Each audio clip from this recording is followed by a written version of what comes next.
Ladies and gentlemen, welcome back to a fresh new episode of Missin Curfew. I'm Shane O'Brien, as always, coming to you from Action Park Media Studios in Beverly Hills with my boy, William Scotty Upshaw. It's the Merry Christmas episode, Obes. It is a Merry Christmas for you. You beauty. You went for one beer, you came back with three.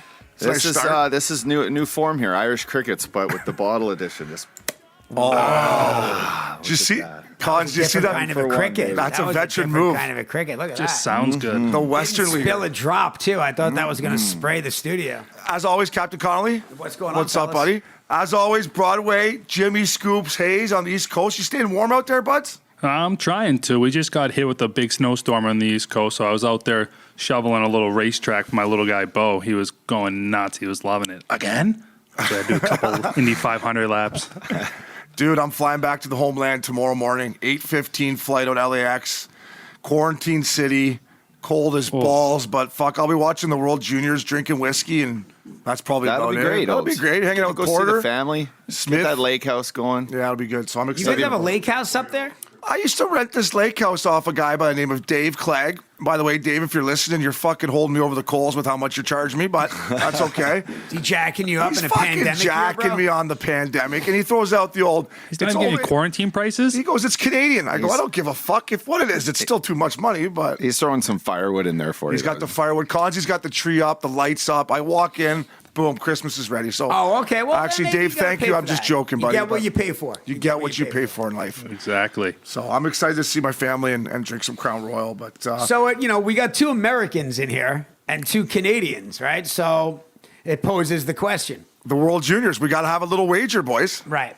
Oh, yeah. So I'll step up first, and I'm going to challenge the captain, the good Irishman in the booth, Kevin. I'd like to challenge you to a nice bottle of Blue Label. Let's go Blue Label. You and I, Blue Label. Blue Label. So obviously, if they play each other, are we betting on that, or who finished higher, like just higher in this gold Yeah, medal? I think silver medal? it's who goes further, Who's right? further? Okay. It used to be a night out at Hyde, Fuck, I know. followed by an after party back at Kevin's. Now it's Days just are bottles of gone. Blue Yeah, Label. COVID's affecting that, though, up, dog. God damn it. No, I used to like when cons would go out with us too, because we wouldn't have to pay for it either, right? He'd be like, I took care of that, boys. I Let's took care of it." fucking take these guys down. Oh yeah, we're gonna take you We down. Hey, are, let's be honest. Canada is stacked. We're locked and loaded. Always has been.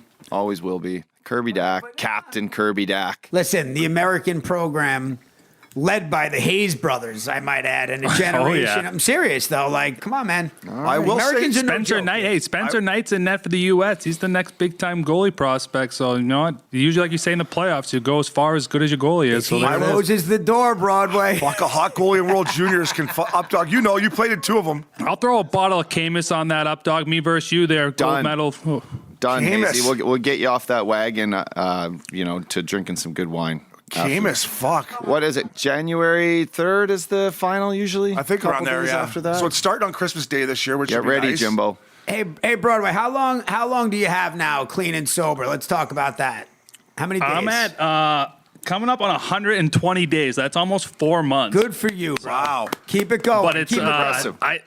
I wish I would clean up the diet a little bit so I could lose more pounds. Everyone says when you stop drinking you lose tons of weight, but I just been hammering candy ever since Halloween came. I have a candy jar upstairs. It's a huge cookie jar. I just filled it with candy, and when I walk by, if I take one at a time, but I do it 16 times a day. But don't you feel way better in general? Oh, I feel but amazing. do you, though? Even like your Do body, you? like Yeah. no, seriously, like my body, like no like hips and back and stuff. Like that's like the big thing I've noticed.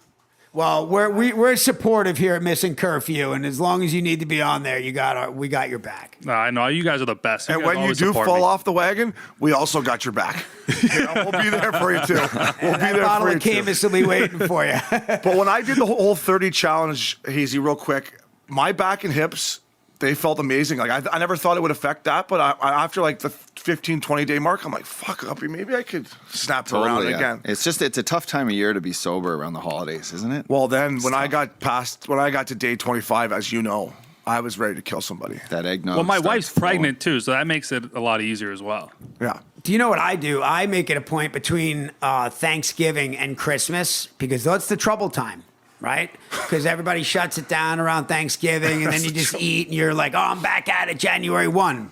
You gotta work out in the month of December. Hour of cardio a day. Or you'll be up against it in the new year. Yeah, then you walk in January 4th, you feel, I'm coming in January 4th, lean and mean and ready to go. I mean, you don't eat a lot anyways, do you? You'd think I don't. I love this. This is so funny to Do you me. even eat Christmas dinner? I or told what? you, I asked my girl, I'm like, do I eat? She's like, I don't know. I feel like you eat a lot. So, Updog, before we get going into the hockey stuff here, you're one of your really good buddies, one of my former teammates, a guy that I fought 3 times. Actually, they put it up on the Missin Curfew clips with one that Toots got the better of me. Tootoo, 10 years sober, man. I was there in Nashville when he finally decided to go and get some help.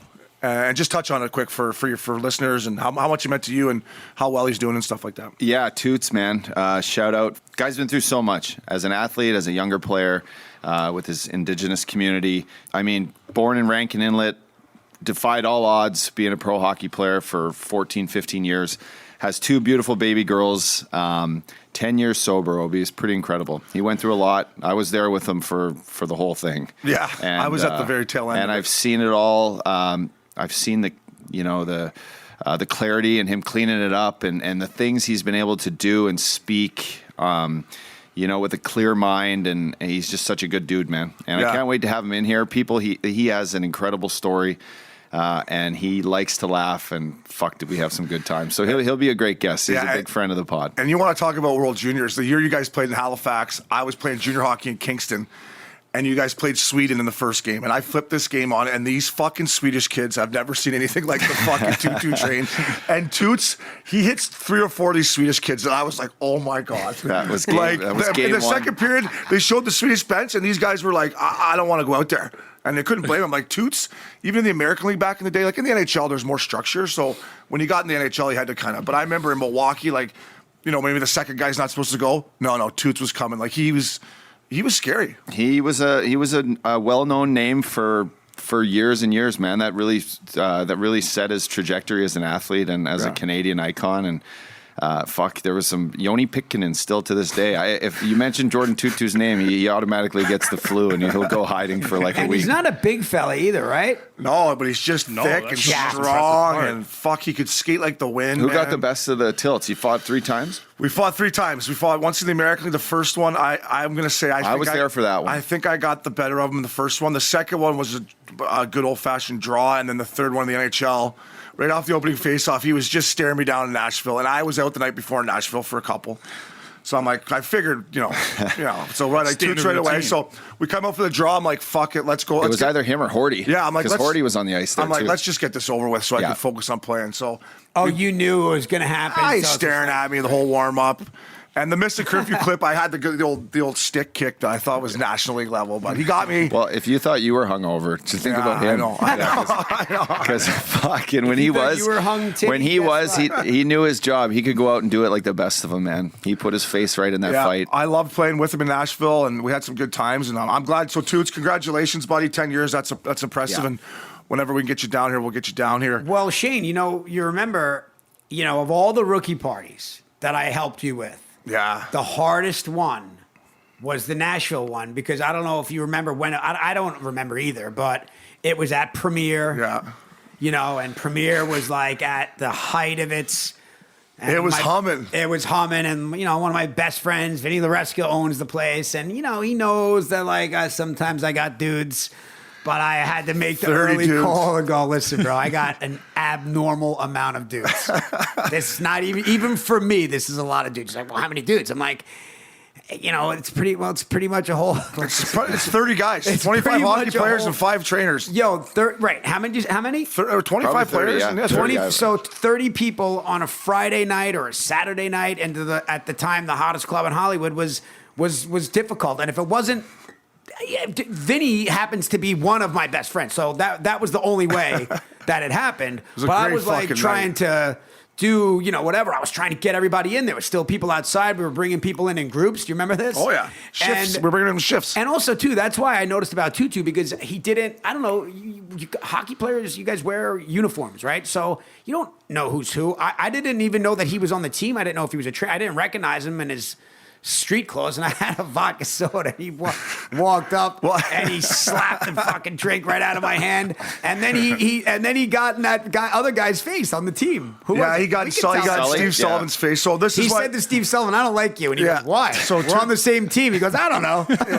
So Toots was charged up because we had dinner, and Toots left dinner a little bit early and jumped in a cab or whatever. He went by himself, and he said, "Hey," to the cabbie. This was pre-Uber, I even think. He said, "Hey, cabbie, take me to Premiere."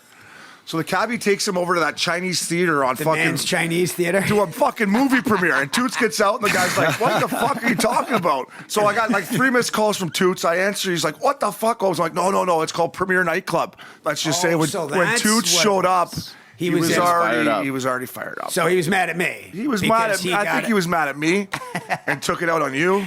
But I think he was sober like probably less than a couple weeks later, right? I mean, that was it, right? Yeah, so he went, probably about a month later, not even 2 weeks. I remember I showed up to the rink and Toots was there early, and I said, "You all right, buddy?" He said, "Yeah, fuck, I'm all right." And the next day, our GM came in and said, we love Jordan. We want to get some help, and he went away for a month. What's the most important thing? Came back for playoffs, and you just came back and played great for us. Like a new guy, was a right? fucking beast. Oh. We beat the Ducks in the first round, suck it, Getsy, and then we lost to Vancouver in 6. But 10 years ago, man. That's 10 years ago. Crazy. 10 years ago. It's crazy.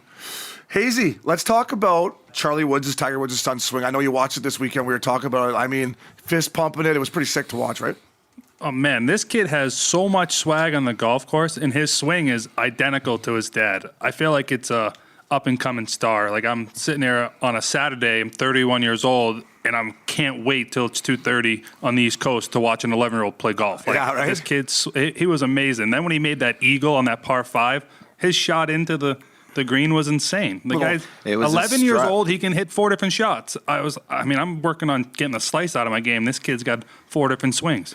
Yeah, I think it's just his demeanor, right? Like he makes the shot, he sees it, he knows it's the right one, and he just starts walking like Tiger. He looks just like him. Like, Just the thumbs up on the way back. Yeah, that's what I was gonna say. I mean, listen, let's face it, Tiger's not Zac Efron, right? But what's her name? she was there, the Swede. She was at the tournament. Yeah, she's beautiful, What's her right? name again? The mom? Was ex-wife. What's her name? Yeah, Nora. Elon. Elon or whatever. Yeah, she looked good. Yeah, but Still looks good. Point being, Charlie is a handsome devil. He's going to be a good golfer, and he's going to be a killer with the ladies. Charlie. Oh yeah. Yeah.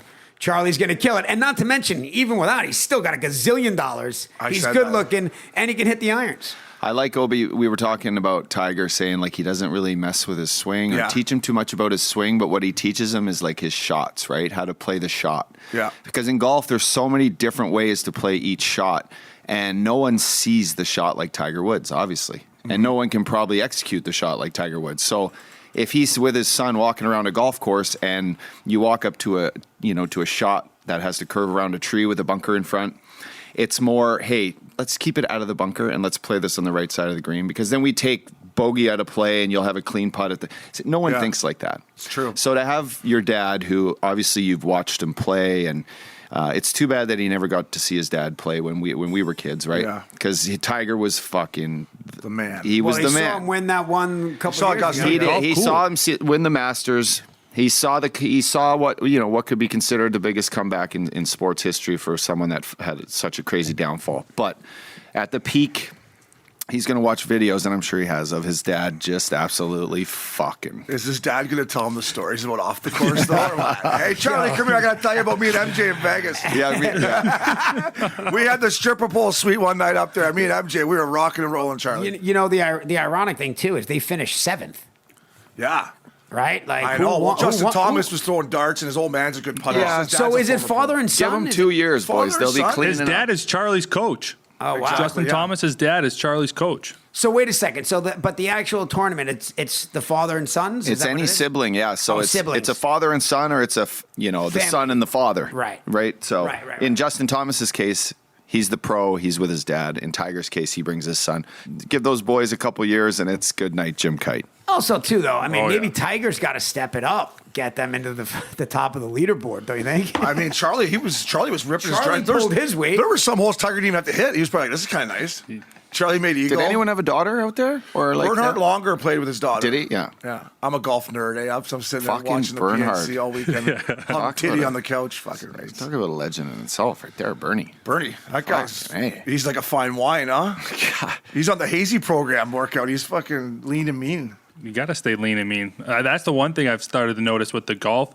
A little bit more range of motion, but I just got to put it all together here. I need to get a couple. You more need to. lessons. You need to live in a better climate to get your. You need to play all year round. 100%. Yeah, 100%. Or a golf simulator in that sick basement you got there. One of the two. Broadway, how do you? I mean, granted, I grew up on Long Island. I just forget. But how do you stay in shape? Right, especially with gyms closed and all that kind of stuff. What do you do for exercise? I mean, obviously, not drinking helps you stay in shape. But what do you do? You can't play golf. What are you doing for exercise? Well, the gym that is up at where all the pros are training, I get to go there right now because that one's still open. But I got the Peloton in my basement. I got a little gym in my basement going too. So A lot of I don't know, thumping. But the big thing is Lot of trying to thumping. keep the golf game going. And there's a guy down at Harmon Golf Club. He's supposed to be the #1 golf pro in Mass. And I think I'm going to line myself up with a couple of dates with this guy once I get back in February. I'll tell you, the Peloton riders. There's a couple nice little staff members on that Peloton. The one girl, what's her, the English girl? God, she was hot. I can't remember her name. Do you know the one I'm talking about, Hazy? Well, there's Emma Lovewell. She's smoking. I do a lot of her classes. The one I did it was like a 30-minute easy, low-impact ride is what it was called. They played like Rufus Du Sol. I can't remember her name. I like but what's check her it out. 30-minute low. I like low the Brooklyn Nets cheerleader who Amy Love or Is she Yeah. on there too? she's like a half like black girl, long Oh, yeah. curly hair, Yeah. super cool. Has like you said, good tunes on the low impact. You don't need to be going high impact. No, I did the high impact. Hurt my knee. Allie Love. Or I text Obi one day, or I called you, and then Obi texted me. He's like, "I'm on the Peloton. I'll call you when I'm done." I'm like, "Bro, if you're texting on the Peloton, you ain't pedaling hard enough."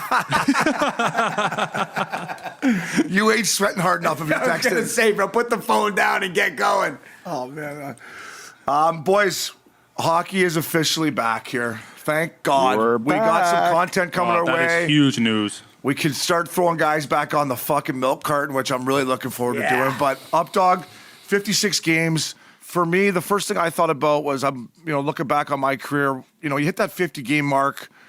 You're in hockey shape. You're not quite too banged up yet, and then you're getting into the dog days after that. But what do you think about 56 games? Obviously, I think when they start, it's going to be a little sloppy. But I think after that, they'll play their 56 and playoffs. It might be a little better hockey not having to play 82. I like it, man. January 13th, we kick it off. Couldn't be better for 2021 to know that we're getting hockey back. I think for the players, them coming to the table and stepping up and doing this and giving in to kind of the economics and the travel and there's going to be a lot of stuff that is going to be odd for them. Obviously, traveling, not being able to go to restaurants. There's a bunch of new rules in place. Hazy, your brother's probably touched on a little bit of it, but 56 games, man. I think they're going to end the season like middle of May. Yeah. So we could get some May 8th. playoffs by, normal time again. Let's go, man. 56 is rocking good and rolling. number. That's a Rocking good and rolling. number. Keep high energy. Hopefully guys stay healthy. Hopefully they're in shape. I know if I was me right now, I probably wouldn't be in But good you're- game shape. You're always, I was you're always, You're always in game good shape, Uppy. all right, okay, Come I'll on. strap them. I put them on last week at the outdoor rink with Obes, and I thought I was moving pretty good. But you hurt your ankle, so you had already been on the fucking team. I heard that playing soccer. Fuck. Cons, what do you think the magic number is going to be for goaltenders this year? Oh, They're going to yeah. split the With- They're going to split starts. Interesting. 1, 3, 1, Well, 2. there you go. It's a weird, a hollow Irish cricket. I like it. Hey, Broadway. So, a question: 56 games, right? In this setup, is this in preparation to eventually swing us back to where we were before COVID? Right? I mean, does next year start a little bit? Right? No, so from October? what I've read, that the Stanley Cup final is going to go till July, right? Broadway. Yeah, That's what I it said. can go into July, yeah. And then Kev, if everything goes according to plan, next season will start on schedule. on like schedule. October or Get whatever. back to schedule. Yeah. All right. good. There's rumors that the NHL has plans to have fans in the stadiums by March. I mean, that's all going to depend on the situation with the COVID. But, I mean, if you get back to fans in the stands in March, that's going to be unbelievable. Yeah, let's hope that happens. And there were some rumblings last week about, obviously they're having trouble in Canada. I mean, Uppy had touched on this earlier on YouTube, Broadway, about bringing the American teams down here. So they decided not to do that. I thought it Thank could have God. been. That would have been Yeah. weird. I was just thinking to Yeah. get the season started, whatever it takes, because like you said, I think eventually, come March, there will be fans and you can get kind of back to normal. But the 4 divisions, boys, what do you think? I mean, right away, the East Division, fucking poor Buffalo Sabres got stuck in that one. It could be a tough one for our boy Ikes. Yeah. You got Islanders, Rangers. What'd you think of it? You think they're cool, or what did you kind of think?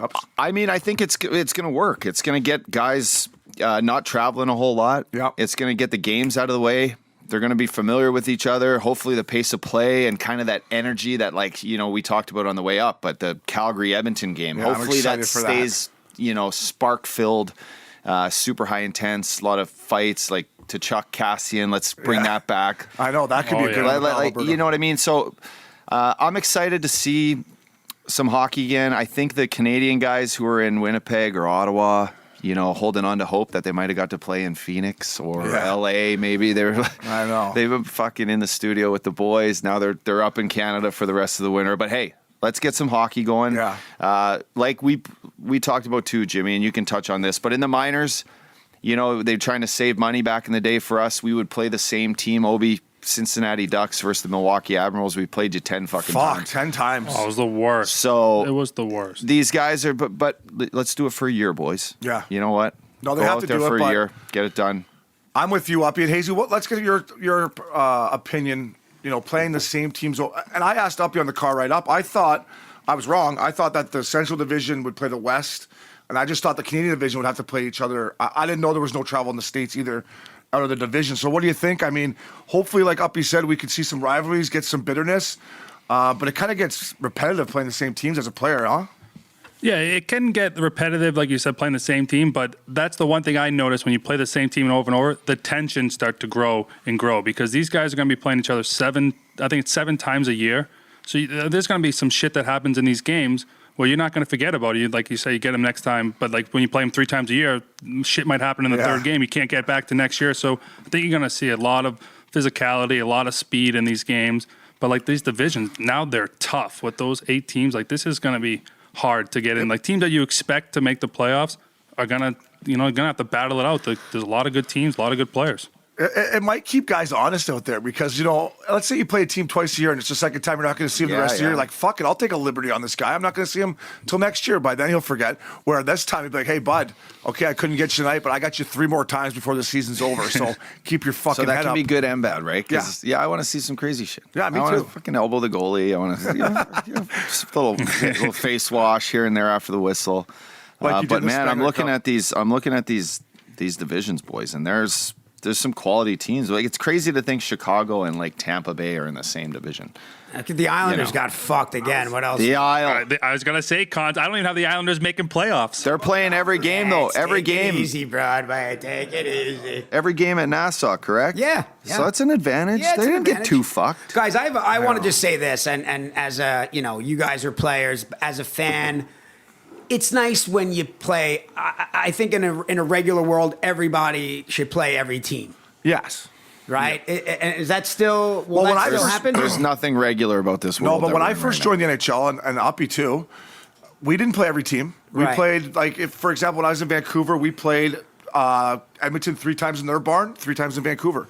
And then about halfway through my career, they finally switched it to you play everyone. It's way better. It's nice, way better. like once a year, I can see the at Staples. Yeah. I could see him in Anaheim. You want the Islanders. I don't know. You want your team to bounce around. It's nice to see teams that you don't normally see, even if it's once a year in somebody's barn. You don't make the drive down the 5 for the Islanders. I used to. Do you with that traffic? I used to, and then I said, listen, I got to figure out a way to try to come out during the day, like earlier in the day, because to leave at 4:00 literally take 3 hours. I know. Take 3 hours to get there and 35 minutes to get home. It's So fucking listen, it won't be ridiculous. this year, obviously, but the To watch following year. Getzlaff score 4 goals in the No, Islanders listen, lose yeah, 5. but it'll be the following year, Cons. You come down in the morning, we'll play Big Canyon. Yeah, we'll that's what have you keep lunch, saying. and then You we'll guys- go to you the heard that, Islanders. right, Broadway? But that'll be next season because the Islanders aren't coming here. But anyways, boys, we got hockey coming in the new year. I'm fired up. I know you boys are. It'll be interesting to see what happens. Our boy, Ryan O'Reilly. The fact Oh, God. daddy. The fact No-brainer I daddy. love there. the factor. You love the kinda fact excited. daddy. We might as well put the C on you. You're so excited. I'm so excited. He's an ex-captain of the St. love Louis how you Blues. love him. I I love love how this much kid you so love him. much. I'm so happy for him. I just texted with him. He said, "Thanks, buddy. It's going to be a unique challenge, and I'm excited for it." So, Uppy, what do you think of being a former Blue? I mean, this is the guy, right? I mean, listen, I'm just going to throw this out there. Back in October, Jeremy Rutherford, beat writer for the St. Louis Blues, who I have a great relationship with. He's one of the great guys, works for The Athletic. He decided to just throw this discussion up on his Twitter on who might be the next captain of the St. Louis Blues. Obviously, with Alex Pietrangelo leaving and Alex Steen on the fence of perhaps early retirement due to an injury. I basically just, is this even a discussion, was my tweet back to him. Yeah. Like, if you're Conn Smythe winning, bringing in one of the best young fucking leaders in our game is in your dressing room, and everyone in that dressing room knows who that leader is. This is not a discussion, Jeremy. So anyway, he hits me back, and I'm like, listen, it's Ryan O'Reilly. And so to clarify that last night, no better guy to lead the Blues into 2021. I love the guy. I know you do too. Everyone in that dressing room respects him. He was able to bring him over the top to win that Stanley Cup, and I can't wait to have him on in the studio sometime I'm in sure the there'll new be a year. nice billboard in St. Louis with Factor with the hair and the beard and the C on the jersey, right? There'll probably be a nice billboard of him out there now. We just right? gotta- Yeah, he's we a just gotta- good-looking guy. They Yeah. better have one. He's a little wheel. We just got to make sure that we can sneak him out of the hotel and get him in the studio. If they're I on the know, but road they this don't year. fucking come out here. Rookie question. They're in the Who Central. was the captain? Pietrangelo. Okay. he's Pietrangelo, gone, yeah. Right, so, Yeah. he was. Oh, They said no. They're no in this doubter. fucking. Are they in the West? Come on, Obes. They're in the Are they- West. they're in the West? Yeah, they're in the West. All right, we'll get him in. We'll get him in there. Yeah, I thought they were in the Central. My No, bad. they're out here. They got Vegas, San Jose, L.A., Wow. Anaheim, Arizona, Colorado, Minnesota. So they're. I All mean, right, well, we'll get him in here then. fucking rights we are. I just assumed they're in the Central because they're We might have to load up on that Johnny Blue when he comes in. or the proper 12. If O'Reilly wasn't the captain, now that Larry Flowers is retired, who is there another even person that's even in the conversation? Yeah. Well, it probably would have been Steener, right? That's the guy, and Steener just announced his retirement. That's I know. probably why he retired. Well, he's got a bad back, It's like fuck but that. we got him down here. Just I know Steener I means would- a lot to you, Uppy, so just touch on Steener. Of course. Love Obes. So Steener. thank you. I love Steener. Alex Steen, veteran of 16 years, 17 years in the NHL, retired last week. Not a bad career, huh? Not a bad career. Great career. Guys, Over 1,000 games. Canadian-born, Swedish descent. His old man had an incredible career. Jerseys in the rafters for the Winnipeg Jets. Alex, if you're listening, you just had a baby boy. Congrats on that. Guy's a legend through and through. One of the best teammates I've ever had. The things he would go out of his way to do that you would never think of, whether it's, Scotty Gomez, for example, was never given a 1,000-game stick. I don't know if it was thought that I was, think like, he played his mandatory. 1,000th game in maybe Ottawa. Okay. And Alex Steen on the road fucking brings Gomer to his house, had all the guys on our team chip in, and at Gomer's place in Chelsea in New York, they presented him with this fucking silver stick. Nice. Little things That's like that classy. Steener has done over and over again that it's not in the paper, right? None of this shit gets in the paper. Like, a guy goes and does some charity work. He wants it all over the news. Steener's not like that guy. So I'm not going to say too much other than, what he's done is been incredible, and every teammate would have the same things that I have to say about him. Well, later on we have Sean Avery coming on, so I'll tell the story now because I don't know. It might be weird saying it with him here, but Avery, kind of what you're talking about, Uppy. Avery is there's the Rangers, right? Islanders, and I have a nephew that's a diehard, not only Ranger fan but an Avery fan. So Wow. first game of the year. And Islanders, Rangers, and the Islanders, look it up. The Islanders throwing ass whipping on the Rangers opening night. And here come the guys. And I'm standing outside. And I know Avery's in no mood for me with 8 vodka sodas deep.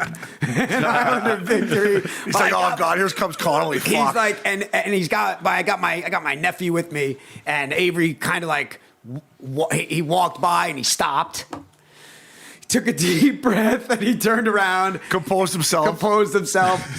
Not only does he take a picture with my nephew, he then sends a signed, authentic jersey my nephew. Yeah, so people are like, oh, hey, how could you, whatever. It's like, well, aside from the fact that it's just a sport, but when somebody touches your family member like that and does something like that for your family, it matters. It goes a long, long, long way. Even with the diehard Islander fans, Avery won a very special place in the Connolly home, which sounds weird saying, but it's true. That's a classy move by Abe. Yeah, so. but you don't read that. All you hear is him being this and that. But, he didn't have to do that. Yeah. He could have also said, yo, Connolly, that jersey's $200. yeah, fire me a wire, $200 for that jersey, Connolly.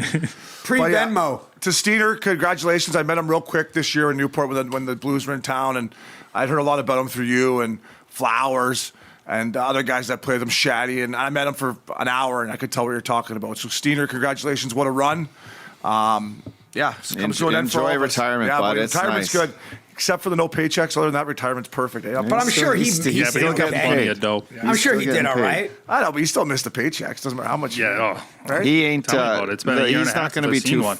He's not going to be too far away from the game. What do you figure he earned? What are roughly his career earnings? 40, 50? Steener's last deal alone was probably close to 30. So Jesus. let's fuck it. So he'll be able to keep the lights on. We're only a Google away. His Christmas tree will be lit up this year. That'll keep the golf membership up to date too, right? You can join Big Canyon making 30 bananas. I'll fucking tell you that. Hey, how's the 58 bananas? Fuck Steener. Let's get you out in Cali. Join Big Canyon, bud. We'll run your tab. He does like Newport Beach. What's not to like? What's it run to join Yeah, Big who Canyon? doesn't like that place? A regular membership, which you fall under, Kevin, is it's We don't roughly even around. want to say it. Are you trying to say I'm over 40? We don't even want to say it because saying it's I'm over something out of our 40? price. I know you are, but you haven't aged a day since I fucking met you. But I do know you're over 40. But it's a lot of money. It's a lot of money. Like couple hundred. It's a couple hundred. Couple hundred and She's change. She's a quarter, eh? She's a quarter, and then your dues, your dues before you even have a glass of wine or a fucking old fashioned like I like to have. That's another dime. Let's just say we need this podcast to pick up some steam. Anyways, boys, I love doing the round table with you. We got Sean Avery joining us next. Always a blast, boys. Welcome back to Mr. Curfew. Up, dog. We got another legend here in studio with us, Sean Avery. Aves, welcome to Mr. Curfew, buddy. Thanks, buddy. What do you think of the studio? I mean, it's very nice. Fucking not slumming it at Action Park. I remember coming down here because I lived in Laurel Canyon, so I was I'm like 10 minutes away when I played for the Kings. So it was funny when I landed here because we just moved to California. I actually realized I was here probably 6 or 7 years, and I was fucking stoned the entire time. and so today when I came down, I remember like coming down, like after practice, I'd come home, I'd get some lunch, I'd smoke a bowl, and I'd come down here by myself and like go into Kitson. This was Do a when little Kitson, shopping. if you went to Kitson, it was like fucking paparazzi and Paris Hilton. This street used to be the most popular street in Hollywood. By the way, it was one of the biggest retail strips Yeah. in the world. Oh, yeah. wow. But no, this is, it's wild. What's crazy is that there's no one here. There's no one on the streets. You guys said it would Yeah. normally take. We drive up yeah. every morning, Obes. It's like 50 minutes. Yeah. Normally take 2 It'd be hours. an hour and a half. I mean, we'd have to time it. If there was no COVID, we'd have to leave at like 9 in the morning and be out of here no later than 1 o'clock, or we'd be fucked. So like today, it took us 50 minutes door to door. Aves, I want to ask. We talk about Yep. these guys a lot on here. Aves, you're the perfect fucking guy to ask about this. Yeah. These two Paul brothers. Oh, we talk fuck. about it every last week. I got to get your opinion on what do you think about these two clowns? Obviously, they're marketing fucking geniuses, but They are marketing geniuses. Yeah, I mean, I finally saw the kid Jake Paul's rap video, and so if you listen, like if people listen to him as a rapper, then you're fucked. Your life is just fucked. It's turned upside down. So he fought Nate Robinson. I know Nate Robinson because he played for the Knicks. Yeah. When I was with the Rangers, we were in the same practice rink. I'd see him every day. Here's the thing, okay? You guys will know this. You either have a jaw and you can take a punch. You either have a head that can take a punch or you can't. There's no gray area in that fucking situation. Yeah. Nate Robinson gets hit with an overhand that kind of like grazes the top of his head. Anyone that gets knocked out from a punch on the top of their head is a fucking joke. Have you ever been knocked out from a punch on the top of the head? No, I used to try to get hit in the top of the head. Right. Yeah, it's yeah, like yeah. that. If Yeah, I I'll was take like, it, give it to me on the top of the head or the back of the head, fine. Maybe the ear area. It's like behind the ear that could that's a maybe fuck you stinger, up a bit, yeah. But you're usually not- you're like trying to take it on the back of the head. So Nate Robinson he's not he can't fight. He can't fucking He fight. can jump though. Fuck. He But can why jump. would he put himself in that situation? Because I think that the athlete in him, the competitor in him, thought like, okay, if I get into a fight, technically maybe I'm going to be sound enough to. But he doesn't realize he's never got hit in his life, so he gets hit once and he's fucking down, and then the whole thing's over. So He was in one. Fuck. these kids, like Jake Paul, thinking that he could actually fight Mayweather or fight fucking Conor McGregor. Conor McGregor will break this kid's Yeah, fucking I can't wait. life open. This kid, I see it. He looks good, right? He's got good form. You're not going to get into a war. That kid's not going to go through a war. He's not going to be able. You can't take a punch. I secretly on a daily basis, I'm waiting to run into these fucking clowns Yeah. somewhere, and I'm gonna. When I see these guys, I'm like, you're the one guy that pops in my mind. I'm like, if Make Aves sure ever we bumps get a into these we gotta fucking get a guys, camera I crew might- over there. Give me a 15 No, minute heads I up. need my phone, my Yeah. phone, and I'm good. That's all I need. I'll walk up to the fucking group of them because he's always got like, 8 fucking little jock sniffers with him, and I'll say to him, I'll fight you right now. We'll fight in the parking lot. We don't wear gloves. We just fight. You guys can all film it. Yeah. We'll see what happens. We'll roll the dice. We don't warm up. We just fucking street fight. I will fucking kill this kid. And if he fights somebody that's real, he's going to get fucking demolished. I agree. He's going to get fucking lit up. Yeah. But I guess if you make 60 million, yeah, or you no, make, they're Conor fucking McGregor smart. would have to be a fool. It would be a disgrace for Conor McGregor to fight Well, Paul brothers. yeah. I mean, it just It's would. kind of a disgrace for anyone to fight him, really. But Yeah, it it's is. it's a lot of fucking money, and it's going to be a lot of These eyes. guys are they're fucking Joe clowns. Rogan seems to think, and again, who knows? Joe Rogan, he's a martial artist. Joe Rogan said that Mayweather, obviously, but he said that if it was a bad referee that let them tie up and Jake Paul caught Mayweather, I was shocked to hear Rogan saying this, but he said that anything could happen. And he also said Mayweather's the greatest of all time, but said it's that size difference. I don't think no one's been able to hit Rogan's Mayweather smoking too much in weed the- nowadays, man. He's smoking too much weed. Yeah, I mean, Floyd doesn't get hit, ever by the Yeah. best Okay. fighters in the world. But you also have to have power to be able to drop somebody. Like, it's not, you can take a punch, but you also have to be able to, like, I didn't knock that many. To knock somebody out, You gotta fucking get him. you gotta get him. you gotta fucking really hit somebody good. If it's somebody that can take Yeah, a punch, yeah, for And sure. That's the Mayweather can difference. take one. Yeah, Good chin. But McGregor is a whole different. He will break that fucking kid open. He will Yeah. break him open.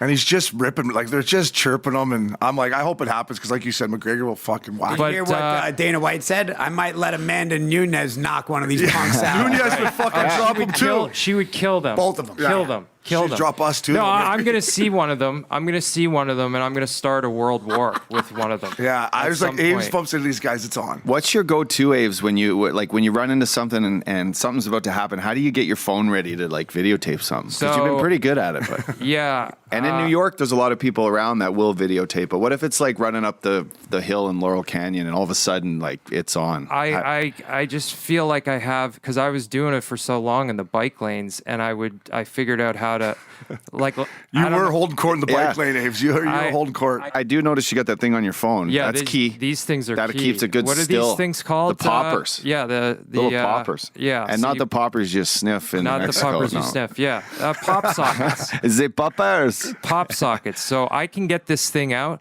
It's all about staying calm. You got to just like keep your wits about you quickly, and then you just go for it. But no, if I see this kid, my phone's getting turned on right away. Yeah. I'm gonna walk up to him and say, "I'll fucking fight you right now in the parking lot, straight up, no gloves." Jake or Logan? Either Either one. or. I I'll wouldn't take even know either the of 'em. difference. Is there Maybe one of both them? of 'em. Is one of them better than the other or bigger? Well, good Dude, question. these guys, I watched the first fight. They fought some kid, some KSI. you want to hear the sad thing? British. Is that I was there. Did you go to that They one? sold out the Staples Center. I know. they Right. did. I know. they did. Jesus, fuck. But anyways, then I saw fucking Evander Kane.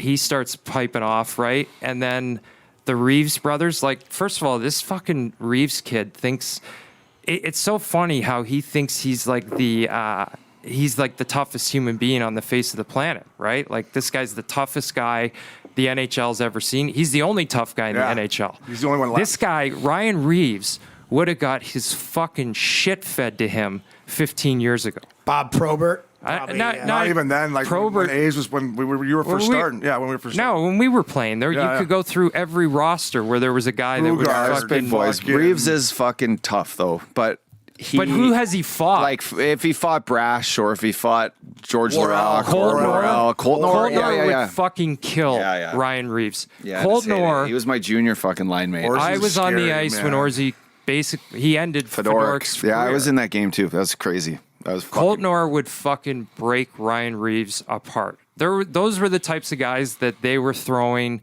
Like, Reeves hasn't fought anybody like that. No. Not since he's been in the league. But anyways, I saw. So then, Kane fucking calls out I didn't even know Reeves had a brother. Is a football player? I didn't know that. Yeah, Reeves does. Yeah, He's he's a got brother. professional He was a football- CFL. Right. Yeah. So that's the other thing. When football players or basketball players step outside the box and they talk about being tough, that's when you just do the eye roll, because it's like, you guys have never fought in your life. You're not fucking tough. Tough is being able to take a punch and throw a punch. There's a big difference. But then I saw Kane had to like apologize because he called them sisters, and he said something like, Kane was in here the other day. "Really? Yeah, him and Sophie Julia are doing their podcast. I'd love He to was sitting right where you are, Ubby. He's got I'd a lot love of to see confidence. Revo knock out Kane again. I fucking hate Did they it. fight?" They fought in the playoffs like twice, I think, actually, and Kane stood up to him pretty good. Yeah, he but- hung in there. He's got a lot of confidence Sure does. Yeah, I mean, on and he's- off the ice. Yeah, those old school guys, like, I mean, I don't know who is the tough, who is like a Colton or. I mean, Orsi was scary as fuck. The toughest guy that I ever fought, it was just because I had to, was Bugart. And Yeah. I mean, I grabbed him, and Oh it was my God. fucking no contest. But Boogie was just. But Orsi was so scary as big. fuck. Like, yeah, I don't think Aaron he'd be a- Asham would probably do well. Ash against was fucking- scary Yeah. too. Pound for pound, Asham was the toughest guy I played with. Yeah, I mean, in my Tootoo career. was also the same Yeah, way. Like, you couldn't. To think of fighting Toots, it's like, okay, I'm fighting a guy that throws both hands. You're gonna have to He's hit gonna him. hit you first. He's gonna hit you. Yeah. You can't knock him out. There's no fucking way. Like, No, even if we especially when he stand was here and drinking. go toe to toe for 2 minutes, like, I'm not knocking him out, but he can knock me out. Like, if he's gonna hit me with one, that's not the type of guy you want to fight. But no, guys like Boogie, I played with Boogie, obviously, rest in peace, Boogie, but he was just so big. Yeah. Like, he wasn't going to hurt Brashear, the same thing. He was a fucking joke. He never hurt. I never saw Brash hurt anyone. It was just pull him in tight. He'd throw like Breathe a on him. flurry. Worst breath in the league. Yeah, throw him in. Worst breath in the league. It was like knuckling. He'd do the noogies. He'd fucking noogie you. Yeah. Anyways. So anyways, we had Car Bomb on a couple weeks ago, and we were talking about fighting, and obviously, I just was curious with you when you did it. Did you enjoy it? Was it obviously you were a good player? You didn't have to do it, but did you enjoy every single part of it, or was there parts of it that you're like, "Fuck, this is brutal"? No, I think there were nights when I went to bed going, fuck, like, Yeah. I know I have to fight Tucker tomorrow night in Toronto, and like, I could lose that fight. That's going to suck. But I never thought, I was never afraid to fight. I never whined about fighting afterwards. Like, I like to fight. If you fought at the right time, then it was fun. These guys that blame fighting and say fighting did all this shit to them, it's like, it's first of all, I don't believe it. Second, I think that was your job. So what choice did you have? You got people on their fucking feet. Yeah. And you get laid after. Yeah, And I whatever, mean, fuck. That was a nice Kidding? touch. Yeah, that was a nice. That made You made might it have a worth it. fucking That made broken it worth nose, it. but- that made it worth it. You might most have of a the threesome time after. I could tell, like, you also, I didn't fight to fucking stand and fight toe to toe. Like, you fight because, okay, I got to figure out how to change the momentum Exactly. here. Crowd's got to cheer. I got to throw a couple of punches. Somehow I got to win the fight, and like, not, but why was he? No. So we just said, and I guess. Well, what you guys what both just said, too. You both. Everybody references laying in bed the night before. Yeah, I said the same thing. Or Avery just said it. or Everybody pregame talks nap, about right? that's Like- scary enough, right? So there. as we were kind of talking more about the fights that don't change momentum, like let me and you go out there at the start of the game, it doesn't really mean anything. Carbon was kind of saying like that part of the fight, the stage fighting, he looks back, it was kind of painful, but he agreed with what you said. Change momentum, get the fans into it. That's obviously our job, and we embraced it. Yeah, I don't, and I also think that those fights at the start of the game, like, I can't remember when they would happen too often. Usually there was a purpose to it. Yeah. You know, I don't know. I mean, I think now it's pretty much non-existent, isn't it? Yeah. Do guys fight? No, now? last not year's really. playoffs, Obes, and I think we touched on this. The first 2 rounds of the playoffs, there was fucking there were a was some couple of good fights. quality fucking like heartfelt Anders scraps. Lee, Captain, New York Island. Who do you fight again, Con? Yeah. For somebody that can beat him up. Ben, Pears, they were just, it was like there was some fucking energy in it. It was good. Ames, what'd you think of the playoffs? One of the highlights of my playoffs were I would turn off NBC and go to my Instagram and listen to your intermission, so I wouldn't have to listen to fucking NBC Sports because it's painful. It's but so bad. They're so Fuck, fucking it's so bad. painful. Like I just say to myself, okay, so NBC, obviously a major network, right? They have shareholders. They have people that run the network. I don't know if they sit in meetings and go, okay, how are we going to give the people the most boring fucking product that we could possibly do? It's the only sport where they focus on having boring people. And I like Sharpie. Yeah, Like, Sharpie looks good handsome. on there. He looks good. and you know, He's you good. need a Sharpie. Yeah, he's right? good. But you don't need 6 of them. And the playoffs were, I mean, listen, I found a way to get into it. Yeah, you did. I think about how did those guys do it? Yeah, it's crazy. We talked about it all day long. And they're going to start doing it again. Like, I'm thinking, okay, so the Rangers are going to play 32 games at home. They're going to play in Madison Square Garden in an empty fucking arena. Like, And I then- don't understand how I know. that's going to work. And then not be able to go for fucking drinks and dinner after and stuff. They're gonna. That really is the ultimate It's- dagger, isn't it? Yeah. There's yeah. no way. Crushes the up dog. Fuck. There's no fucking there's no going to hide. No. There's no, No, calling there's no Aves hide, for bro. reservations in New York. Like, No. fuck, there's nothing. No slide into tennies it's after all the shut game. down, Uppy. It's over. 21 Club just shut down in New York. Did you ever eat there? It's more of like a lunchtime spot. What's Hey, do going you on with still have Tiny's? Tiny's is done. Done. It's been done, right, for a bit. Is that your bar, Aves, or don't you have a bar? My there? girl actually this morning, she asked who was coming on the podcast, and I said Sean Avery. She's like, "Oh, that's the guy you showed me him doing his thing with his little guy on TV," and I'm like, "Yeah." And then so she looked you up and was like, "Oh my God, Tiny's! I Yeah. fucking love that place." Yeah. She likes her margaritas. We had an and shit, so Entourage she- after party premiere at that was like the after we all ended up at that place. Yeah, it was. We had a good run there. I mean, the Warren 77 Warren was the was good. first. Oh, bar that was the one. Maybe, yeah. that we opened. I think that was the one I went into. They're closed, not I guess because of COVID, but also our leases were up, and now the leases and it was just we had a good run. It was Yeah. done. But the restaurants in New York are all done. They're all fucking closing. What's up with Lupul and Mac L's? What's up with Due Oh, West. their place, down yeah. right now. Yeah, it's locked down too. I feel They're in bad. one, right? So are they done? Are they staying open? Well, they're in Aspen right now skiing, so they're not too Yeah, worried they're about not it. too worried. They're not too They worried got a about nice it. 4-bedroom up in the mountains for 5 months. Wow. They said, "Fuck it." That's where he lives. He rented. Well, actually, no, he didn't rent. He's got his beach house in Newport vacant, and he's up fucking in a 4-bedroom condo right downtown I didn't Aspen. realize Just he was there full-time? long-term. Full time right now, Full just time? skiing Does he and ski every doing day? What's he yoga. doing? and- Wow. Yeah. Why They they're actually- open? They would have liked to move their project due west right into the village in Aspen. That would have They been could've. perfect for them. And they still might, but it's 25% occupancy in Aspen, and I guess it's fucking COVID central right now too. Due West is done. I mean, Yeah. I feel I don't bad. even know why you would want to have I it. think they're waiting for a new PP. Yeah, they just they're going to get some Yeah. money, right? Yeah.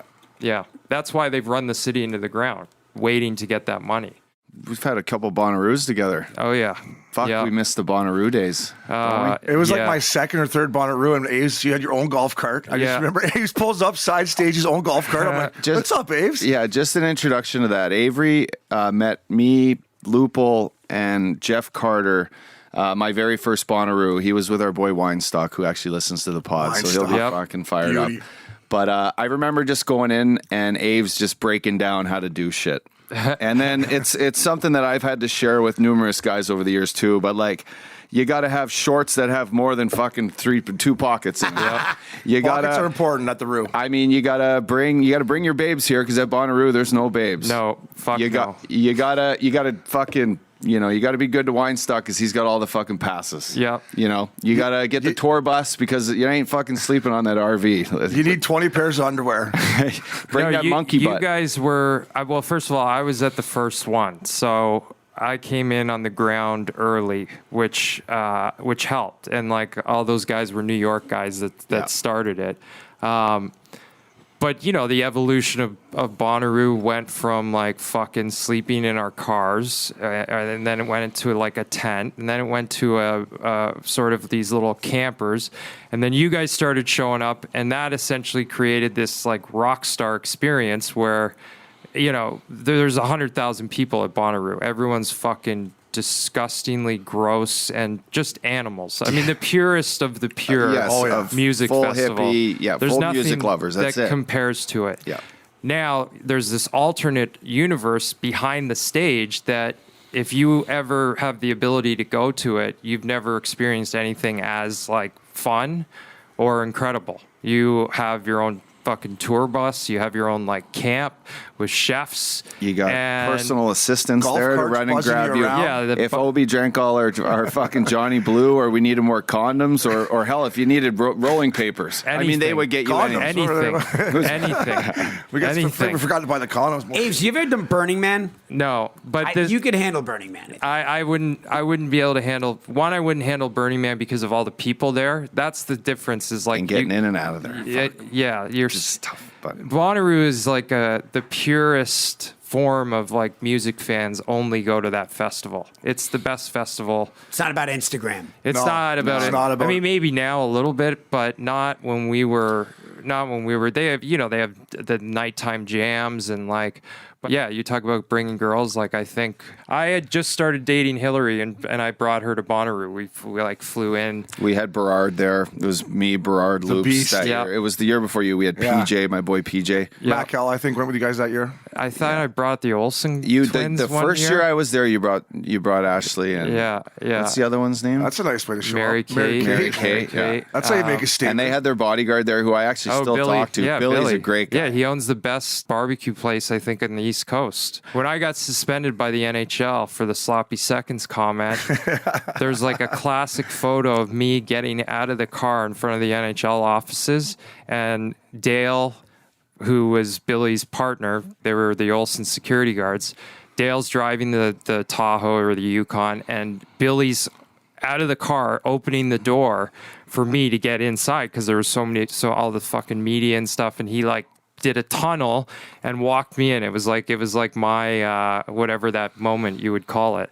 But no, those Bonnaroo years Yeah. were.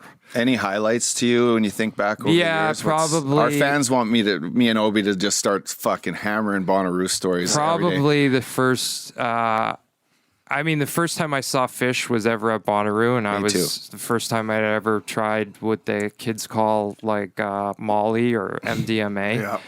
And I think I got teleported to like a different fucking planet. Universe, yeah. First time I saw, not the first time, but I saw Radiohead there. And you have to, like, there's 100,000 people at a music show. It's not, it's the level of Pearl Jam with Springsteen or Springsteen with Fish. Springsteen did the Fish, yeah. Yeah. My Morning Jacket. I've been doing Snow Angels in the fucking crowd listening to MJ there before. Yeah. Like tears coming out of my eyes. you were doing Angels in the Grass, like crying. I'm like, oh, is he all right? Yes, there's been some big shows there. It's the magnitude of like, I don't know, we play in front of crowds, but when you think of watching that or standing on stage and watching these guys basically like own 100,000 people, it's fucking And then when they finish their set, the thing about Bonnaroo is they all like kind of want to stay around, right? And they all just jump into the crowd. So Eddie Vedder will just be like, fuck it. I'm going like now I did my show. Now I'm going to go hang out,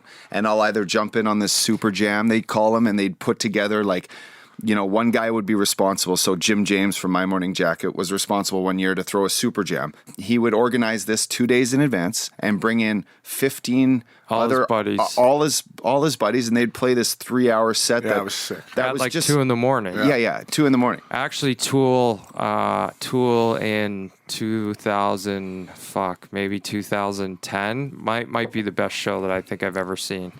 Couple babes on stage just rocking. No, just you ever seen Tool No, I live? haven't. I've never seen Tool live. Oh fuck, Tool's one of the best live bands ever. Are you Sweet. a Tool fan? Yeah, I love Tool. Yeah, they're really good live. But we met at fucking Pemberton, which Yeah, I was a want to talk about legendary this because this kind is of. bringing full circle Jordan Tootoo being 10 years sober. Yeah. He was not sober. Yeah, I remember he just he sat on the stage. He didn't have he like left his sandals somewhere, and he just drank fucking kokanee after kokanee after kokanee. This is a great story. So Aves is like, we did the Bonnaroo, and then he's like, hey, I know you live in BC, but in like 3 weeks, I'm going out with a couple buddies. We're staying at the Four Seasons in Whistler. And we're going to fucking hum into this 2-day new festival up in Pemberton, this new mountain festival. It's Jay-Z and Coldplay are putting it on. And so I'm like, but perfect. every great Canadian No. band. So Sam Roberts, Tragically Hip, nice. MMJ. I mean, the list goes on Everyone. and on. So, but Everyone. anyways, the lineup, when we get there, the lineup to drive, Oh my god. it's about 15 miles north of Whistler, which is one of the prettiest places in the world. Yeah. And you got to wrap around the mountain, so there's one yeah, lane. so there's one in and out. And it was taking people 4 or 5 hours to drive 10 miles, right? So Aves is like, hey, listen, we ain't fucking driving. Meet at the fucking helicopter port. We're taking a chopper. Him and 2 buddies and that smoke show you had. The super hippie girl. I loved her. the Newt. She Yeah. was from Newt's Squamish. here. Yeah. So she was right Squamish. beside it. Hometown girl. Yeah. So I take Toots. We're sitting in the parking lot. I remember this thing, and I had some weed, I had some mushrooms. Perfect remedy for like a nice afternoon at a music festival. And so Aves shows up. We do a couple little Zoomers. Yep. And we jump on this helicopter. Oh man. And so the helicopter takes us up. We're flying through the valley. Brings us up, and he was dropping off food to a hitchhiker, or like not a hitchhiker, but a hiker that was up in the mountains. You remember this? Yeah. He lands. It's snow now. Now we're in July, but it's fucking top of the mountain. We get off. He's like, boys, he throws us some golf clubs. And we fucking tee up 2 balls right in the top of this mountain and just fucking rip golf balls I off had the top. never of even been on a helicopter at that it point. was in my one of the life. cool. I know I'm on mushrooms. Yeah, I was it was thinking- awesome. I don't whole know time how on I Zoom. set any of that stuff up because It was all last minute. It was like they had this house that it was like a party house behind the. it was this family, behind the venue. McIntosh family. I remember this vividly because I went in and you're like, now all of a sudden the mushrooms are turning, right? We land at this sick house right behind the stage.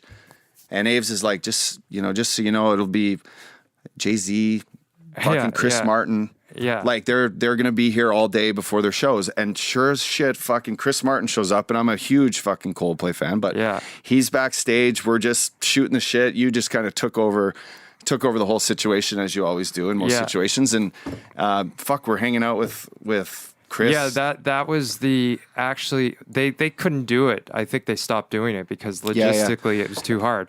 But when I think about that festival, we were staying at the Four Seasons in Whistler.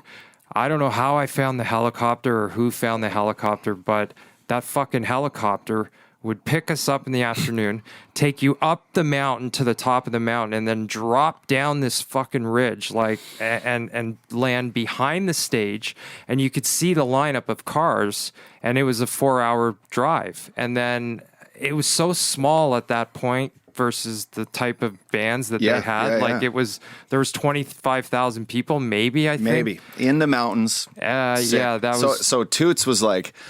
I'm like, Toots, you want some mushrooms? He never would smoke weed or do mushrooms, No, but he just just drank. loved to drink. Yeah. And he goes, listen, no, you guys get all whacked out on your mushrooms. And your weed. And then he's like, but I'll tell you what. Right. He's like, today I'll babysit you was like his thing. And he goes, but tomorrow I'm fucking drinking and you're going to babysit me. And sure as shit, he couldn't go fucking 5 steps in this place with everyone yelling, dude. Tootoo. Oh, yeah. I bet. That was Tootoo. that was like I guess he or all of us, we were kind of like had been in the league for a couple of years. Everyone knew Tootoo, and people were going It was crazy. animal, yeah. He didn't have any shoes. He started with sandals, and then he just, I don't know where his sandals went, but he sat on the stage, and he's not really a music guy. No. He He loves, doesn't really. He would didn't really know who anyone was. 100%. Just the Tragically Hip. Yeah. And Coldplay. Yeah, yeah. And That's he it. just fucking drank so many beers. So many beers. Like had this guy's fucking. You can crush him. He had a scarf on his head that looked Yeah. like kind of like a turban, and he wore it around all He's night. a happy drunk for the most part. He's happy drunk, but Yeah. he's, Maybe it he's gets- better sober now than he. Oh, than he of ever course, was, yeah, but- he was a happy drunk. Yeah. So those were that was a wild that was a wild fucking festival. I think after that you went to England. Yeah, I didn't went to Reading. I saw Radiohead in Reading, which was a fucking just a disgusting shithole. You ever been to a festival in Reading? No. Yeah. No. It's like a tough, grimy. It's not like London. It's not like Glastonbury. It's like really, really. It's not nice. It's not nice. English people are fucking Animals. Yeah, and that's Barbaric. like it's like a soccer game, but in the Hooligans. Yeah, in the bad part of England, I think. And then I went to a literary festival to see Sigur Rós that was the first time I saw them in Suffolk, England. It was a literary festival, but it was also a music festival. So they were doing plays. Like everyone was dressed up like Shakespearean, and it's this like beautiful little town. But then they had a few bands that played, and yeah, I was like fucking out of my mind. That Sounds like a good summer, though. Sigur Sounds Rós, like a good summer. The first show I was at Bonnaroo was Kanye West played after Pearl Jam. Yeah. But he brought in his fucking, it was this like spaceship stage, right? Yeah. And he did not give a fuck. So Pearl Jam finished, and he was supposed to go on like 45 Yeah, he minutes was after. late. And he fucking tried to set up this stage, and it took him 3-4 hours. Yeah, he And I went remember on till, that like, night, 2 in the we were morning. with Andrew Weinstock, Jason Weinstock, your crew, and me, and basically everyone's fucking booing Kanye, like, fuck you, Kanye, blah, blah, blah, blah. And you're like, boys, we got to go jump ship to go watch this fucking Icelandic band, Yeah. Sigur Rós. Yeah. And sure, it was a couple dipskis. We bomb over to this show, and these guys all dressed up in white suits with just the drum sets and masks on, and it was like... And they sing their own language. They sing their own language, a full different Icelandic fucking language. Yeah, It's crazy. It's wild. It's wild. What's the most prized possession? I keep all my concert tickets and all that crazy, my laminates, and I don't know what I'm going to do with them one day. But do you have anything that is like Yeah. your prized possession for like music? Well, I mean, I got lucky to strike up a friendship with Danny Clinch, so I've got a lot of like I have a photo that Clinch took of Pearl Jam at the Garden. But at the bottom, it's like from Sean's seats, and it's this crazy shot where Eddie's Sweet. like leaned over, like it's a wild shot. He took a picture of me and Trey after a Fish New Year's show backstage. Trey's wearing a Ranger jersey. Did he ever shoot you at the Garden when you were playing? No, I don't No. think so. Danny No. Clinch, by the way, for our listeners, is one of the best music photographers Yeah. out Yeah, there. he And a took- friend Great of the dude, too. pod. Yeah, great dude. dude. Yeah, he took a great picture of me sitting on the on Metallica's like on their gear boxes backstage, like before. That was at the Bonnaroo. Yeah. That was So like, I'm not big on the tickets tickets. and Usually, stuff, I'm but like too fucking.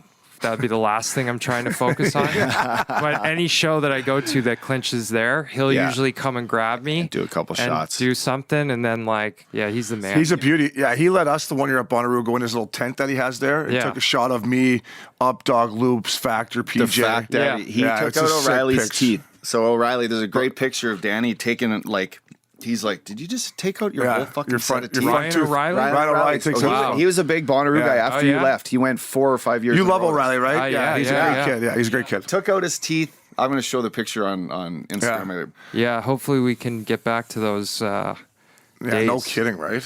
I don't know if like I mean 100,000 people together with no masks. When will that happen?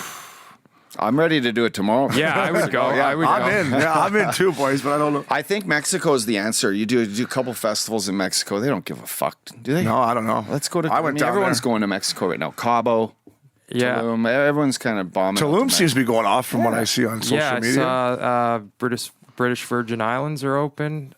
People are in St. Bart's. I guess I don't know. You get Have tested. you been to St. Bart's? Yeah. I'd love to go there. Yeah, Never been. it's nice. Cons, what are you doing for New Year's? I think I'm going to sit it out, buddy. I mean, my girlfriend's pregnant. That's I don't want true. to get. I'm not Yeah. going to Tulum. Yeah. Aves, how's the podcast going?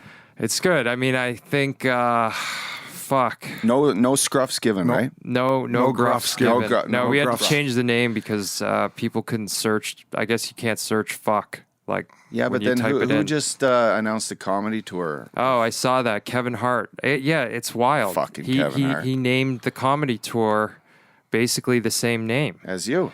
Yeah, the podcast is good. You guys Yeah. see, it's Yeah, it's fun. great. I think I've kind of evolved it a little bit where it used to be me just talking. Now I have guests on. Like I had Kurt Schilling on last week who said some fucking pretty wild things. Like he thinks there's going to be a civil war in the country. I interviewed Alan Dershowitz this week. It's fun. I like it. Like the whole reason that I started it was because it was I told Dershowitz this today. I said I started the podcast because I thought the Me Too movement or the cancel fucking culture, somebody was going to come for me at some point. Yeah.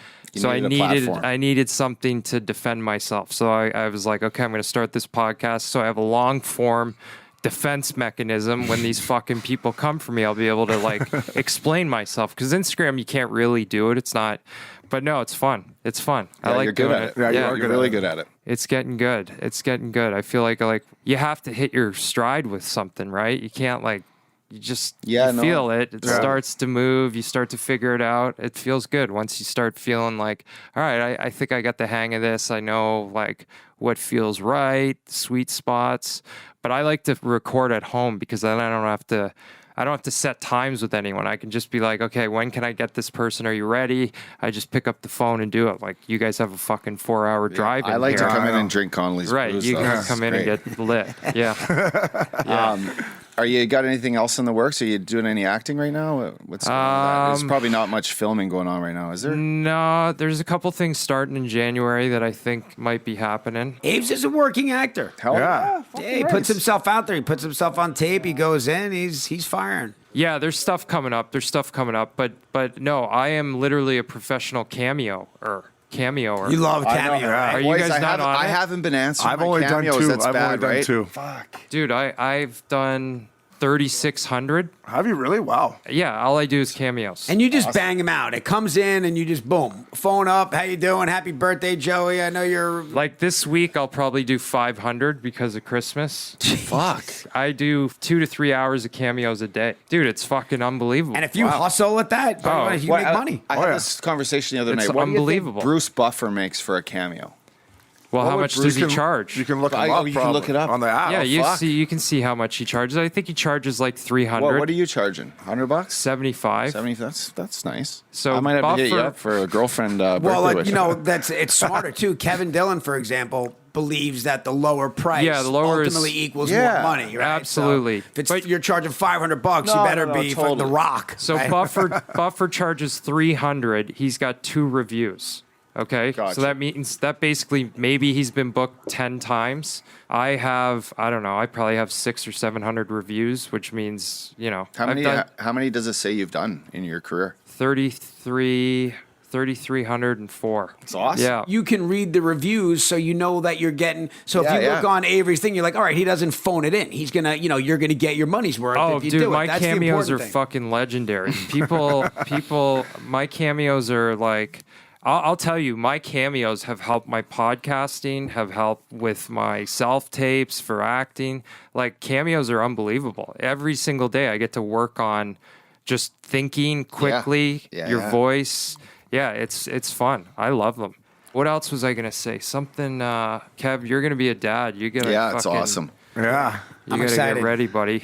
I'm Wow. excited.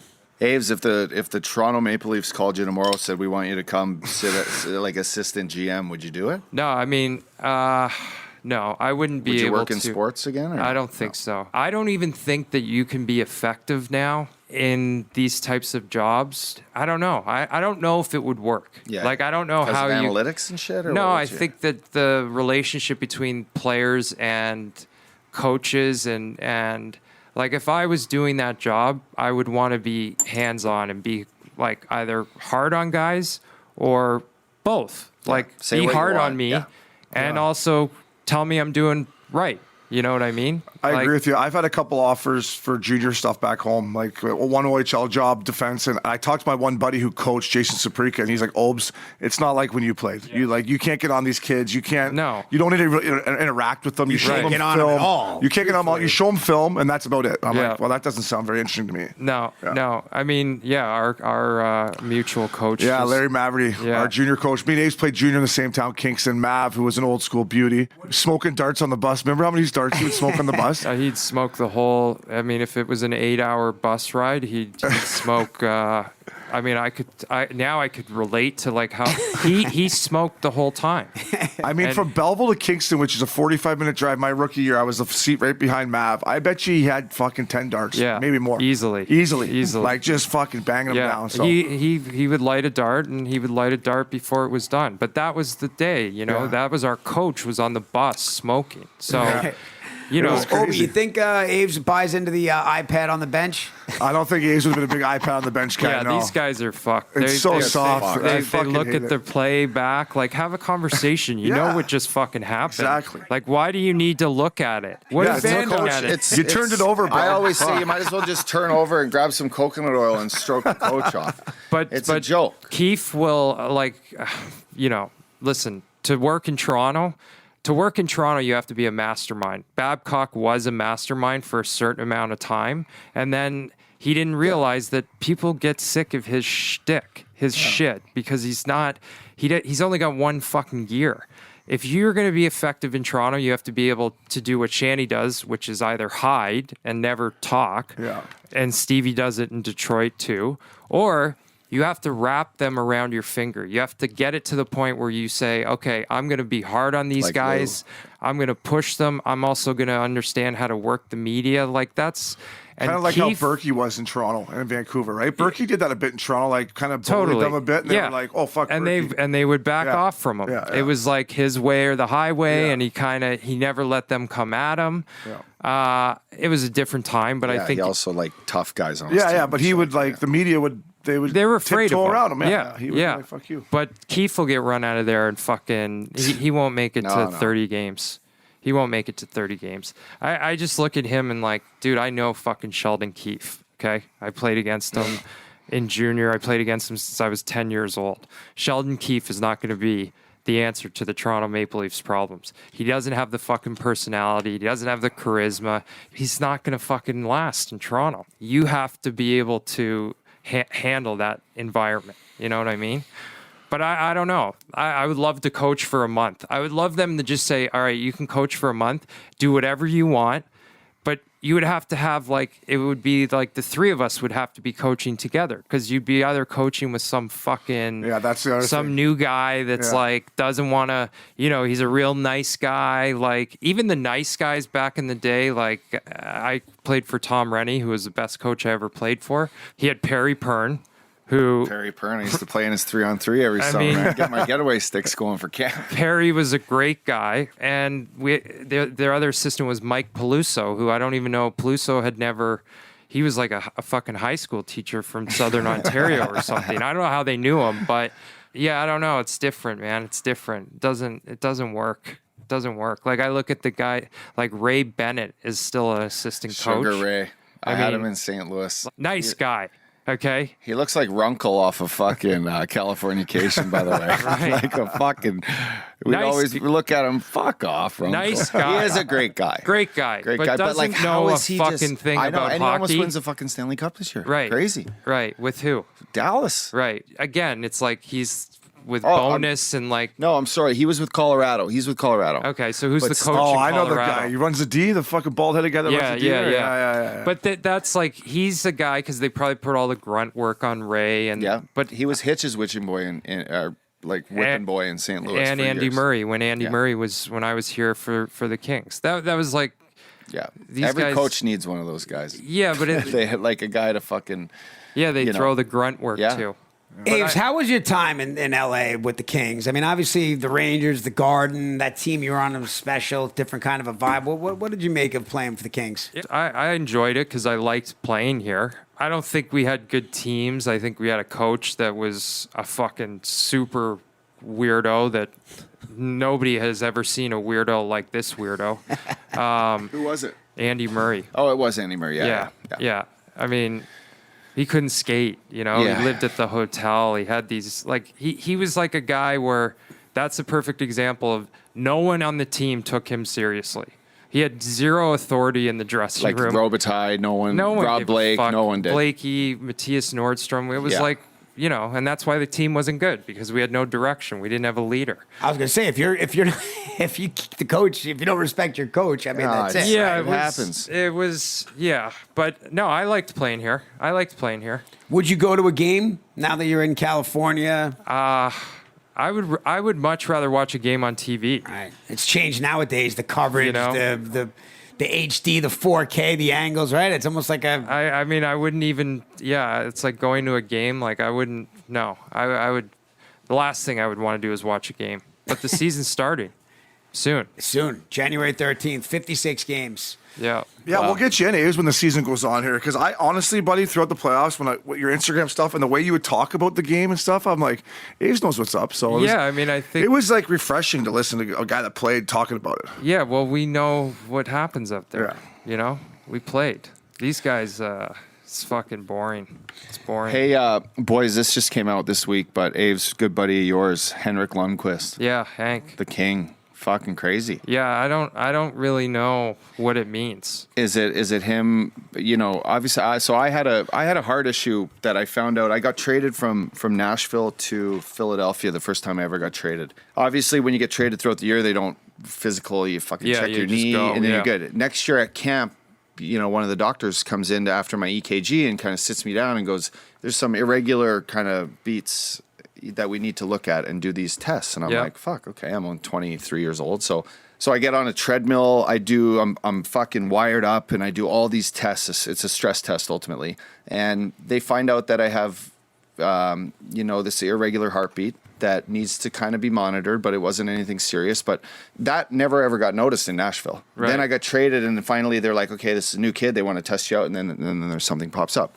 Henrik played in New York forever. This could have been something that happened to him a long time ago, but I'm close with a friend that says that, you know, it could be serious where he might need a procedure. And Yeah, I mean, I think it's serious enough serious that he's not playing, like I right? watched his message the other day on Instagram, and it's a pretty heartfelt video that he put out saying, like, you know, he spoke to numerous professionals and he's trying on the path to recovery. And it sucks to, you know, to be just put in that spot and your career kind of have to.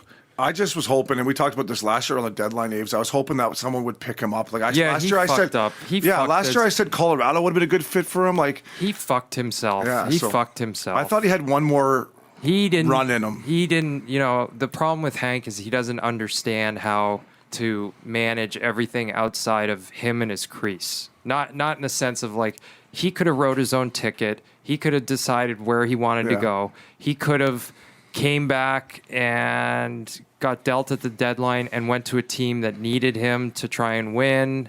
The whole thing was, and then to go to Washington, it's like, it just feels fucking weird. It was weird to me too. I don't know. I mean, hopefully, I think he's going to be okay. Yeah. Right? I mean, either way, he's a legend, but yeah. Aves, thanks for doing this, buddy. Yeah, we could bro. do this all day with you. Aves, fucking now A. that you're out here, once hockey starts, if you want to jump in and talk, Absolutely. we'd love to have you, man. Absolutely. You played the game the right way, that's for sure, and you had a lot of fun doing it as well. And I have a bunch of more shit here for you too. We can get into, so we appreciate having you Thanks, on. man. Thanks for coming. Aves, let's do it, man. Up dog, that was awesome, Aves, man. We got a little bit of everything. Talked about What a guy. Yeah, man. You could just see he's colorful, man. When you played, if you loved him or hate him. You know, I played against Aves. Like, he fucking got under my skin a lot out there, but got to know him off the ice. And I think his message was, you know, there's so many heroes in hockey, right? Yeah. You know, there's so many good guys to look up to. Why can't there be a villain? Yeah, and I think he took that on with pride, and he did a great job of it. You ask a lot of his teammates in New York or LA, and, you know, they love the guy. Yeah. Fuck, what's there not to love? And personally, his Instagram over the past year It's has been hilarious, unbelievable. man. It's hilarious. And if you're a listener out there and you either don't follow him or you don't know who he is, I'm shocked if that's the case. Yeah. But Avery, man, he's You know, he's a funny fucker. Yeah, he's part of the team here at Action Park too. So now that he's out here in LA, like once hockey starts, hopefully he'll buzz back in and talk because he does know the game, man. And throughout the playoffs, the shit he was doing on Instagram, it was fucking entertaining, and it was that's what hockey needs. Ups. We got enough guys that say, "Oh, here's a breakout pass and all this." Like, totally. Let's get some colorful stuff, and Aves is definitely that. So, buddy, Merry Christmas to you. I love you. Thanks for everything. 2020. 2021 is going to be big for us here at Missin Curfew. So for sure. Enjoy your Christmas with your little one. Thank you, bud. I love you up, Doug. You too. Fans out there, Merry Christmas. Hope Santa Claus is good to you. If not, Mrs. Claus. And Mrs. Claus. Hope she's even better. Yeah. Merry Christmas. Pleasure. Happy holidays. Missin Curfew, everybody. Thank Later. you.